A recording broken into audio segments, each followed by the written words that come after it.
दोस्तों नमस्कार। आपका स्वागत है एक बार इस वीडियो में। आज ये वीडियो एक ऐसे मुद्दे पर बना रहा हूँ जो मैं बनाता नहीं हूँ। ये प्योर पॉलिटिकल सब्जेक्ट के ऊपर है। मेरे कई दोस्तों ने मुझसे आग्रह किया इस वीडियो को बनाने के लिए, तो मैंने थोड़ा सा एनालिसिस करके ये वीडियो बनाया है और इसकी ज़रूरत भी लग रही है। अगर आप आज भारत की, इंडिया की पॉलिटिक्स को थोड़ा देखें तो आपको समझ में आ जाएगा कि इंडिया की जो पॉलिटिक्स है वो आज बहुत डिफरेंट एक लेवल पर है। पूरा देश लगभग दो हिस्सों में बटा हुआ है। आधे लोग एक तरफ हैं और आधे से कुछ कम लोग एक तरफ हैं।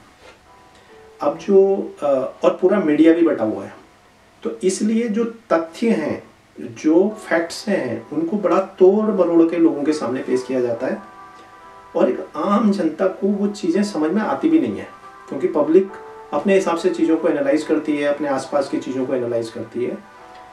तो मुझे लगा कि अगर कुछ डेटा को सही प्रोस्पेक्ट में रखा जाए, उसको देखा जाए, तो ये चीज़ें क्लैरिफाई हो सकती हैं। तो चलिए इस पर बात करते हैं। मैं तीन मुख्य बिंदुओं पर बात करूंगा, जिससे तीन मुख्य ऐसे बिंदुओं को टच करूंगा जो पीछे गवर्नमेंट के और आपके गवर्नमेंट का कंपैरिजन टाइप का डेटा है।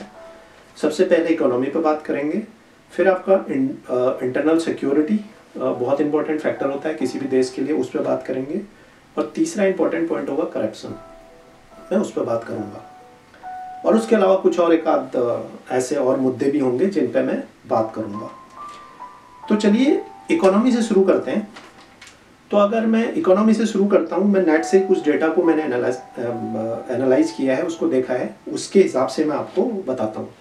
तो एक काम मैंने कोशिश ये करी है कि जो लेटेस्ट साल हैं इस सरकार के भी और उसके पीछे वाली सरकार के जो लेटेस्ट ईयर्स हैं, उनका डेटा को कंपेयर करेंगे तो सबसे बेस्ट होगा, क्योंकि ज़्यादा पुराना डेटा पे बात करेंगे तो उस पर हमें फैक्ट थोड़ा समझने में मुश्किल होगी। तो हम लेते हैं यूपीए रिजीम का, यूपीए गवर्नमेंट का 2013-14 का डेटा और एनडीए गवर्नमेंट 2016-17 का लेटेस्ट डेटा, उस पर बात कर लेते हैं। तो मैं शुरू करता हूँ भारत की इकोनॉमी साइज से। तो 2013-14 यूपीए गवर्नमेंट, यूपीए रिजीम में भारत की जो इकोनॉमी का साइज था वो था 96 लाख करोड़ रुपया। 96 लाख करोड़ रुपया भारत की इकोनॉमी का साइज था, जो 2016-17 में current NDA government, NDA regime की government lead by Modi government, Modi ji, उनकी गवर्नमेंट में भारत का इकोनॉमी का जो साइज है वो 146 करोड़ रुपया हो गया है। अब आप देखिए कितना इजाफा हुआ है। टोटल इकोनॉमी की जब साइज में ही इंक्रीज हुआ, तो जो लोग ये बोलते हैं कि भारत की इकोनॉमी स्लो हुई है, स्लो डाउन हुई है, उनके लिए डेटा, उनके आंख खोलने के लिए डेटा है। जीडीपी विकास दर की बात करता हूँ, उस पर भी बहुत मैनिपुलेशन हुआ। आपको पीछे जीडीपी का डेटा बताने से पहले मैं आपको ये बताना जरूरी समझाता हूँ कि जीडीपी का डेटा एनालाइज कैसे किया जाता है। जीडीपी का डेटा किसी भी सरकार का हाईएस्ट पॉइंट नहीं हो सकता। जीडीपी हमेशा कैलकुलेशन में आनी चाहिए आपकी एवरेज। अगर यूपीए गवर्नमेंट की 5-5 साल 2 टर्म हुई हैं, तो उनकी गवर्नमेंट में उसका एवरेज जीडीपी ग्रोथ क्या था और करंट गवर्नमेंट का क्या है। तो होप आप यू विल अंडरस्टैंड। तो जो 2013-14 यूपीए गवर्नमेंट, यूपीए रिजीम की गवर्नमेंट का जीडीपी ग्रोथ था, दैट वाज 6.9%। और ये मैं आपको बता रहा हूँ करेक्शन के बाद। जीडीपी की कैलकुलेशन में कुछ करेक्शन थी, कमेटी बनी थी और उन्होंने कैलकुलेशंस के तरीके बदले थे। उसके बाद जो यूपीए गवर्नमेंट की जो जीडीपी ग्रोथ निकल के आई थी, एवरेज दैट वाज 6.9%। और न्यूज में क्या बताया जाता है, 9.2%। तो 9.2% एक क्वार्टर में हाईएस्ट था किसी साल में, वो आपका एवरेज नहीं था। और जो एनडीए गवर्नमेंट है एग्जिस्टिंग, 2016-17 का डेटा, जो एनडीए गवर्नमेंट का जो जीडीपी ग्रोथ है वो 7.1% है, इन स्पाइट ऑफ डिमोनेटाइजेशन और जीएसटी के लागू होने के बाद, जिससे 100% इकोनॉमी स्लो हुई, जिससे 100% चीज़ें स्लो डाउन हुई for some time. After that the economy growth was 7.1%। आपके सामने डेटा है, आप डिसाइड कीजिए कौन सा बेस्ट है, कौन सा बेकार है। वित्तीय घाटा, fixed deposit is important figure. किसी भी सरकार को वो कितनी भी इकोनॉमी की बात करता रहे, उसके वित्तीय घाटा को अगर आप एनालाइज सही से कर लेंगे तो आपको समझ में आ जाएगा किस सरकार ने कैसा काम किया। वित्तीय घाटा होता क्या है, फिक्स्ड डिपॉजिट होता क्या है, एक आम आदमी की भाषा में बताता हूँ। आपकी जो आपकी टोटल इनकम है, टोटल इनकम वर्सेस आपका एक्सपेंडिचर का जो डिफरेंस होता है, that is called fixed deposit. वो होता है वित्तीय घाटा। यानी कि अगर आपकी इनकम 100 रुपया है और आपका खर्चा हो गया 150, तो आपका वित्तीय घाटा कितना हुआ, 50 रुपया। ये एक साधारण भाषा में है। तो जिस गवर्नमेंट में फिक्स्ड डिपॉजिट हायर रेट में रहेगा, समझिए कि वो इकोनॉमी में प्रॉब्लम था। तो मैं फिक्स्ड डिपॉजिट का डेटा आपको बताता हूँ। 2013-14 यूपीए रिजीम विच वॉज 4.5%। और आपको जान के ताज्जुब होगा 2016-17 NDA government, current government, fixed deposit is 3.5%। वित्तीय घाटा भारत सरकार का 3.5, यानी कि करीब करीब 1.5% रिड्यूस। तो जो लोग आज ये कहते हैं ना कि पीछे इकोनॉमी बहुत अच्छी थी, ये गवर्नमेंट ने इकोनॉमी के लिए नहीं करा, वो ये डेटा को देखें, नेट पर है, मैंने अपने घर में नहीं बनाया डेटा, ये डेटा आपको नेट में अवेलेबल है, भारत सरकार का डेटा है। उसके अलावा तीसरी चीज इंपॉर्टेंट होती है आपका विदेशी मुद्रा भंडार, यानी कि फॉरेन एक्सचेंज डिपॉजिट इंडिया के। 2013-14 में जो विदेशी मुद्रा भंडार था वो 315 अरब डॉलर था, जो आज 2016-17 NDA government lead by Modi ji is 375 अरब डॉलर, यानी कि 375 अरब डॉलर। 315 था यूपीए गवर्नमेंट में, अभी कितना है 375 2016-17। तो ये 3 डेटा से आपको समझ में आ गया होगा कि आपकी इकोनॉमी किस रिजीम में बेटर थी। बात कर लेते हैं इन्फ्लेशन रेट के ऊपर। तो इन्फ्लेशन रेट भी इंपॉर्टेंट है। तो UPA government 2013-14 inflation rate was 5.2% और आज 2016-17 NDA lead by Modi ji is 1.7%। तो वो लोग जो आज ये कहते हैं कि पीछे मोदी जी की गवर्नमेंट में, एनडीए की गवर्नमेंट में महंगाई बढ़ी है, ये डेटा को देख लें।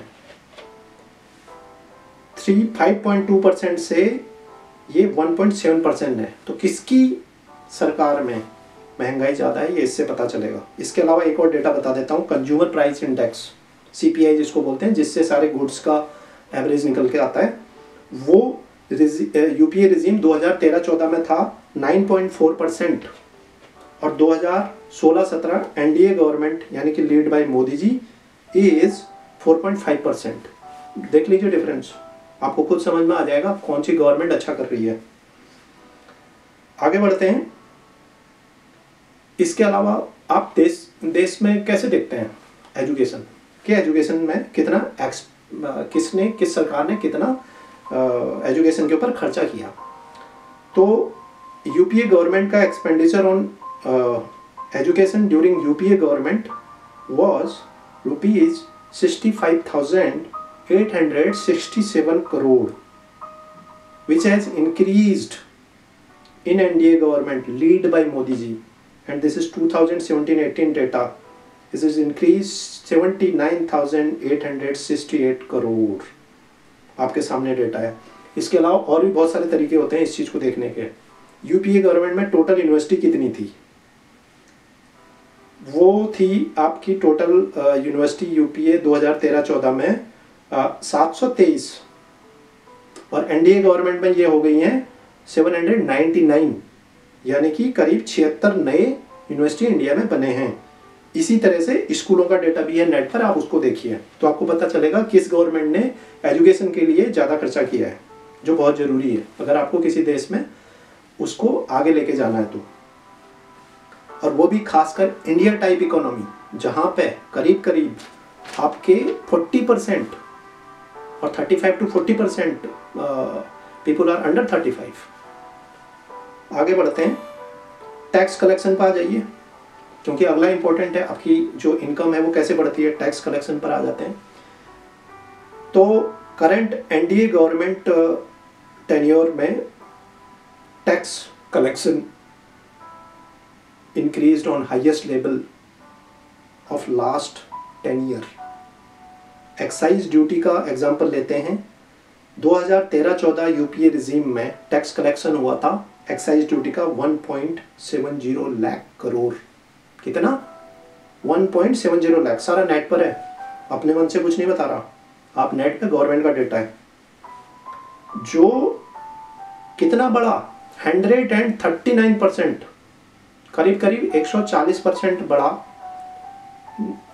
एनडीए गवर्नमेंट में, which is lead by Modi ji. कितना हो गया? अभी इंडिया का टैक्स कलेक्शन 2016-17 कितना है? 4.06 लाख करोड़। वहां कितना था? 1.70। देखिए फर्क।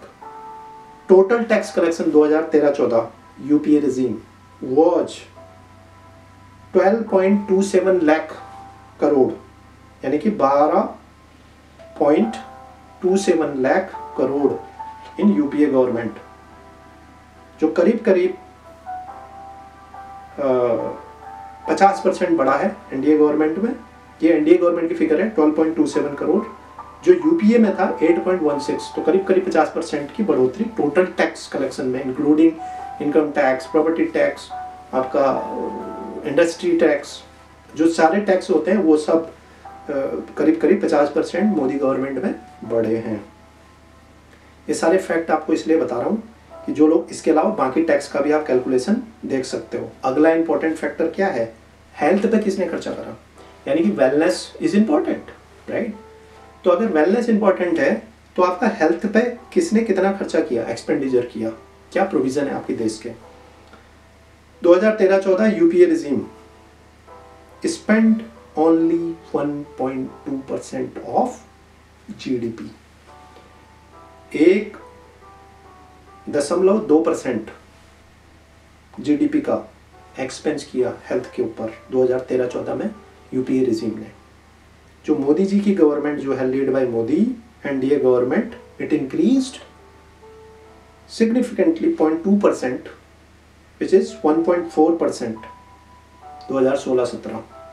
और मैं कोई मोदी जी का एक भाषण सुन रहा था जिसमें उन्होंने ये कहा था कि 2022 से 2025 तक उन्होंने कुछ बोला है कि we have plan to increase this expenses on health, they will increase it up to 2.5%। तो जीडीपी का 2.5% अगर आपके देश में खर्चा होने लगे, समझिए आपकी जो सारी समस्याएं हैं, जो लोग आज इलाज के लिए जूझते हैं जिस तरह के, और ऐसे बहुत सारी उन्होंने स्कीम्स लेके आए हैं, हेल्थ इंश्योरेंस पॉलिसीज वो लेकर आए हैं जो मुफ्त में दी जा रही है लोगों को। तो वो सब आपके सामने डेटा है, कुछ बताने की ज़रूरत नहीं है। इसके अलावा एग्रीकल्चर प्रोडक्शन पर बात कर लेते हैं। तो एग्रीकल्चर प्रोडक्शन पे 2013-14 जो एग्रीकल्चर, ये परसेंटेज में मुझे दिखाई दे रहा है अभी नेट पे, तो करीब 4.1% था total growth in UPA regime in 2013-14। 4.01% जो इंक्रीज हो करके एग्रीकल्चर ग्रोथ जो इंडिया की इस समय है, that is 4.83%, significantly increased। इसके अलावा बाकी बहुत सारा डेटा है, आप देख सकते हैं कि एग्रीकल्चर में क्या क्या इन्होंने किया है। अगला इंपॉर्टेंट फैक्टर है आपका हाउसिंग। हाउसिंग इंपॉर्टेंट होता है। अगर एक इंडिया का फिगर आपको बताऊं, 2011 के सेंसस के हिसाब से 27% लोग भारत में वो रेंट पे रहते हैं, उनके अपने घर नहीं है। तो मोदी सरकार ने 2016-17 का इनका फिगर है, एनडीए गवर्नमेंट ने करीब अराउंड 18 लाख हाउसेस बना के लोगों को दिए हैं, जो कि यूपीए गवर्नमेंट में 2013-14 में आपका ये करीब फिगर था 13.82 लाख, यानी कि 13.82 लाख। तो ये बढ़ के 18 लाख हो गया है। और एक और फिगर बता दूं, 2022 और 2023 तक इंडिया में कम से कम 30 मिलियन हाउसेस की रिक्वायरमेंट होगी। तो एनडीए गवर्नमेंट बिल्कुल राइट डायरेक्शन में है। Hopefully we will able to meet that the way it is growing percentage में। इंडस्ट्रियल डेवलपमेंट पर बात कर लेते हैं। Industrial development is also important. 2013-14 जो इंडस्ट्रियल टोटल जीडीपी पे कितना परसेंट ग्रोथ इंडस्ट्रियल की वजह से होती है, ऐसे मेजर किया जाता है। तो जो यूपीए गवर्नमेंट था वो 31.6% था। टोटल जीडीपी का 31.60% ग्रोथ इंडस्ट्रियल डेवलपमेंट से हुई। और जो मोदी जी की सरकार है ये सिग्निफिकेंटली इसमें 0.1% इसमें इंक्रीज हुआ है, करीब 33 पॉइंट समथिंग 33.70% जो है इंडस्ट्रियल ग्रोथ हुआ है। और अगर मैं उसको परसेंटेज में कैलकुलेट करूं तो यूपीए रिजीम के अंदर 4.2% इंडस्ट्रियल ग्रोथ था 2013-14, जो बढ़ के अब हो गया 4.5%। मार्जिनली बढ़ा है बट बढ़ा है।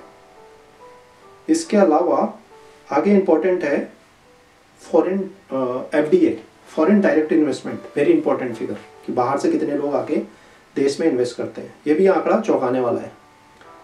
2013-14 inflow of foreign direct investment in India watch $36 billion, यानी कि $36 बिलियन की FDI direct foreign direct investment India के अंदर हुआ, जो बढ़ करके इस रिजीम में 2016-17 एनडीए की मोदी जी की लीड गवर्नमेंट में ये बढ़ करके $55 बिलियन, यानी कि अब देखिए 36 बिलियन था, अब आपका कितना है 55 बिलियन। तो कितना इन्वेस्टमेंट बढ़ा है ये बताने की जरूरत नहीं है। तो ये कुछ पॉइंट्स थे जो बहुत इम्पोर्टेंट थे। इसके अलावा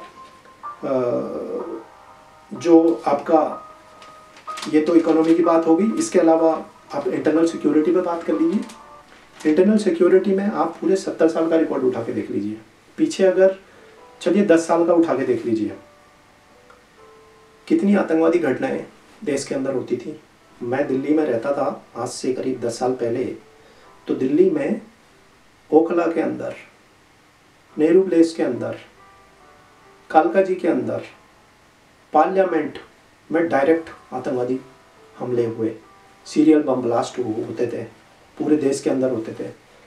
इसके अलावा आपके सामने उदाहरण है, सबसे अच्छा एग्जांपल मैं बताता हूँ।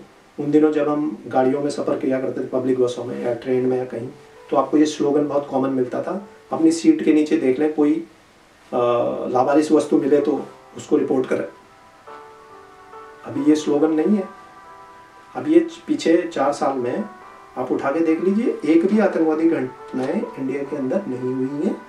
जम्मू कश्मीर से नीचे आतंकवादियों को उतरने ही नहीं दिया जा रहा है, उधर ही ठोक के सब ठीक किया जा रहा है। इसके अलावा चाइना के साथ हमारा डोकलाम पे कितना बड़ा सिचुएशन हो गई थी और किस तरीके से चाइना को पीछे भगाया इंडिया ने।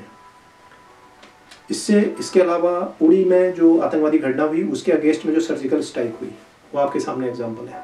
इसके अलावा ऐसे बहुत सारे, सबसे बड़ा एग्जाम्पल है आज़ादी के 70 साल में, ये मेरी स्टेटमेंट नहीं है, फौजियों की स्टेटमेंट है और कई आर्मी जनरलों की स्टेटमेंट है, कई जो आर्मी चीफ्स और नेवल चीफ रहे हैं उनकी स्टेटमेंट है कि पीछे के 70 साल में जो आर्मी का जो एक मॉरल ग्राउंड होता है, सैनिक का एक जो मॉरल ग्राउंड होता है, वो सबसे हाईएस्ट लेवल पे इस गवर्नमेंट में है। इससे कोई बात नकार नहीं सकता है। करप्शन पर आ जाइए आप। करप्शन में पीछे गवर्नमेंट में, यूपीए की गवर्नमेंट में जो एक इतिहास हो गया, ऐसा कोई सेक्टर नहीं जिसके अंदर घोटाला नहीं हुआ हो। होल ब्लॉक कॉमनवेल्थ गेम पहली बार हुए, उसमें घोटाला। 50,000 रुपये में एसी खरीदा जाता है और आपने रेंट जो है एक एसी का 1.5-2 लाख रुपया एक महीने का रेंट पे किया। तो हर चीज में घोटाला हुआ। ऐसे कितनी लंबी लिस्ट है। करंट गवर्नमेंट के ऊपर, मोदी गवर्नमेंट के ऊपर आज जो सिचुएशन क्रिएट हुई है, आज जो सबसे बड़ा बेनिफिट है इस गवर्नमेंट का, वो क्या है? मोदी सरकार ने करप्शन लेस गवर्नमेंट ये 4 साल में दी है। एक आपने करप्शन को मैन्युफैक्चर किया विच इज़ राफेल, अभी लेटेस्ट है, और उसकी भी सिचुएशन आपके सामने है, उसके भी सारे तथ्य आपके सामने हैं। पीछे प्रधानमंत्री जी ने अपने इंटरव्यू में दिया, निर्मला सीतारमण ने कल संसद में दिया, उससे पहले जेटली जी ने उस पर बोला है, और पब्लिक डोमेन में उसकी सारी जानकारी, जो घोटाला है ही नहीं उसको घोटाला बनाने की कोशिश की जा रही है, क्योंकि उसके अलावा आपके पास कोई पॉइंट इस सरकार को करप्ट बनाने के लिए है ही नहीं। इससे पहले एक मोदी जी का इंटरव्यू कुछ दिन पहले हुआ, उस पर भी जो है कंट्रोवर्सी, उस पर कंट्रोवर्सी ये है कि ये स्क्रिप्टेड इंटरव्यू था। इस पे अब आप मुझे उस इंटरव्यू को, मेरे यूट्यूब चैनल में वो इंटरव्यू पड़ा है पूरा का पूरा रिकॉर्डेड, आप उसको देखिए, उसमें बताइए ऐसे कौन सा मुद्दा, टफ से टफ मुद्दा, demonetisation, GST, surgical strike, Rafale घोटाला, हर मुद्दे पर प्रधानमंत्री जी को क्वेश्चन पूछे गए और उसका जवाब दिया गया। अगर वो फिक्स है, वो स्क्रिप्टेड है, तो मैं कुछ इंटरव्यू का आपको एग्जांपल देता हूँ। एक राजदीप सरदेसाई जी ने इंटरव्यू लिया था, इंडिया टुडे में पब्लिश हुआ था आज से 2 साल पहले, सोनिया गांधी जी का, जो आनंद भवन इलाहाबाद में लिया गया था। उस इंटरव्यू का भी थोड़ा सा विश्लेषण कर लीजिए। पत्रकार लोगों से निवेदन है कि वो इसका भी विश्लेषण कर लें, और ऐसे बहुत सारे इंटरव्यूज हैं, आप उनको विश्लेषण करें और मोदी जी के इस इंटरव्यू को भी विश्लेषण करें, उसके बाद आप अपना विचार इस पर दें। तो मैं सिर्फ और सिर्फ आज आपको यही बताना चाहता हूँ, हमारा जो देश है उसमें करीब 30% जो लोग हैं वो 15 से 30 साल के लोग हैं, यानी कि India is the youngest economy in the world. और हमारी जो इस समय ग्रोथ चल रही है इस गवर्नमेंट में, ये सारे पॉइंट जो मैंने आपको गिनाए, आप उन बिंदुओं पर इसका मूल्यांकन करें। फैक्ट्स आपके सामने हैं। छोटे मोटे जो भ्रमित करने वाले जो एडवर्टाइजमेंट्स हैं जो लोग कर रहे हैं, मीडिया जिस तरह से बटी हुई है, जिनका दाना पानी इस गवर्नमेंट में बंद हो गया था, उनकी बातों को भी सुने, नहीं सुनने की बात नहीं बोलूँगा, लेकिन उसके बाद डेटा पर, फैक्ट्स पर आप एनालिसिस करें और उसके हिसाब से आप डिसीजन लें। और मैं तो ये कहूँगा, मेरी ओपिनियन ये है कि ये गवर्नमेंट को एटलीस्ट 2 टर्म और मिलनी चाहिए। 2019 में तो मिलनी ही चाहिए मोदी जी को, उसके अलावा भी 1 टर्म और मिलनी चाहिए। उसके बाद आप देखें हमारा देश कहाँ पहुँचता है। Thank you so much.